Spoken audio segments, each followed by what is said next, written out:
खरेदी विश्वासाची, खरेदी आनंदाची, योग्य दर, विनम्र सेवा, पलूसच्या आनंद बाजारची। सर्व कार्यक्रमांसाठी होलसेल दर, प्रशस्त पार्किंग आणि भन्नाट ऑफर्स, स्वच्छ निवडक दर्जेदार किराणा, कॉस्मेटिक्स, होजिरी, फुटवेअर, सर्व काही एकाच छताखाली। आनंद बाजार, SBI बँकेसमोर, Palus. Proprietor Swapnil Anil Kadam. Mobile number 95 79 87 93 39।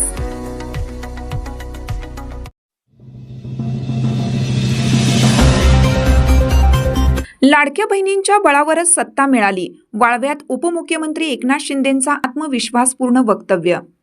ज्या उमेदवारांच्या पाठीशी महिला उभ्या असतात त्यांचा मतपेटीत नंबर पहिला असतो। लाडकी बहीण योजना ही माझी सगळ्यात लाडकी योजना आहे। या योजनेने महाराष्ट्रात इतिहास घडवला असून तब्बल 232 महायुतीच्या जागा लाडक्या बहिणींच्या चमत्कारामुळे निवडून आल्या, असे वक्तव्य उपमुख्यमंत्री एकनाथ शिंदे यांनी केलं। वाळवा येथे शिवसेनेच्या प्रचार सभेत उपमुख्यमंत्री एकनाथ शिंदे यांनी लाडकी बहीण योजनेचा विशेष उल्लेख करत महायुतीच्या यशाचे श्रेय महिलांना दिले। अजितदादांना श्रद्धांजली वाहून शिंदे यांनी आपल्या भाषणाला सुरुवात केली। यावेळी शिवसेनेचे खासदार धैर्यशील माने, आमदार सदाभाऊ खोत, हुतात्मा साखर कारखान्याचे चेअरमन वैभव नायकवडी, शिवसेना जिल्हा समन्वयक गौरव नायकवडी, भाजपा जिल्हाध्यक्ष सम्राट महाडिक, केदार ज्योती नायकवडी, वीर धवल नायकवडी यांच्यासह अनेक मान्यवर उपस्थित होते। एकनाथ शिंदे दिलेला शब्द पाळतो। माझ्या लाडक्या बहिणींना लखपती दिदी बनवल्याशिवाय मी थांबणार नाही, असा ठाम विश्वास त्यांनी व्यक्त केला।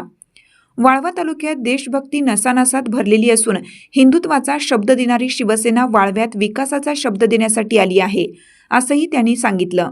ही कार्यकर्त्यांची निवडणूक असल्याचे नमूद करत कार्यकर्त्यांसाठी मते मागण्यासाठी आणि तुमचा आशीर्वाद घेण्यासाठी मी तुमच्या समोर आलो आहे, असं शिंदे म्हणाले। नुकत्याच घडलेल्या दुःखद घटनेच्या पार्श्वभूमीवर कोणावरही टीका टिप्पणी न करता साधेपणाने प्रचार करण्याचं आवाहन त्यांनी केलं। आपण विकासाच्या मुद्द्यावर ही निवडणूक लढवत आहोत। मुख्यमंत्री असताना 2.5 वर्षात राज्याच्या विकासाच्या योजना प्रभावीपणे राबवल्या, असंही त्यांनी स्पष्ट केलं। युवा वर्गाच्या रोजगाराचा मुद्दा उपस्थित करत येथील तरुणांच्या हाताला काम मिळावे यासाठी आष्टा येथे तातडीने MIDC उभारली जाईल, असा शब्द उपमुख्यमंत्री एकनाथ शिंदे यांनी यावेळी दिला। सभेला उपस्थित कार्यकर्त्यांमध्ये उत्साहाचे वातावरण होते। जेव्हा मुख्यमंत्री होतो 2.5 वर्षाच्या कारकिर्दीमध्ये या महाराष्ट्राच्या हिताचेच निर्णय आम्ही घेतले। आमच्यासोबत देवेंद्रजी होते, अजितदादा होते, पण एकीकडे कल्याणकारी योजना, लोकाभिमुख कल्याणकारी योजना करत असताना, विकास करत असताना लाडकी बहीण योजना माझी सगळ्यात लाडकी योजना कुठली असेल तरी लाडकी बहीण योजना। आणि या लाडक्या बहिणींनी चमत्कार केला, लाडक्या भावांनाही विनंती केली आणि महाराष्ट्रामध्ये इतिहास घडवला। आतापर्यंतच्या इतिहासामध्ये 232 जागा महायुतीच्या कधी आल्या नव्हत्या, पण या लाडक्या बहिणींच्या चमत्कारामुळे हे सगळं शक्य झालं।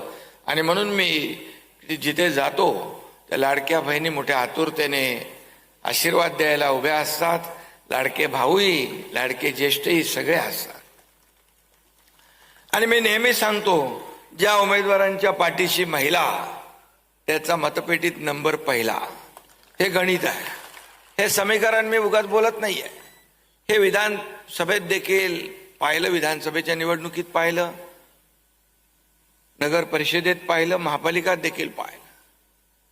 आणि मला समाधान आहे की तुमचा धनुष्यबाण आणि शिवसेना या राज्यामध्ये विधानसभेत देखील राज्यात 2ऱ्या क्रमांकाचा पक्ष ठरला।